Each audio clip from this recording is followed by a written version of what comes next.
तेल थोडंसंच आहे, तरीही ही छोटीशी टाकली होती मी कुरडई, जेणेकरून तेवढ्याशा तेलामध्ये तळून होईल, त्यानुसारच अशी टाकलेली.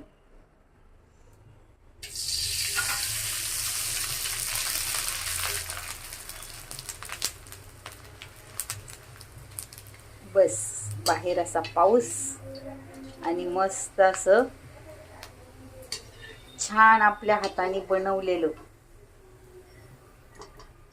पावसाळ्यात तळून खाण्यात जी मजा आहे ना, ती कशात मिळणार नाही, कशात मिळणार नाही.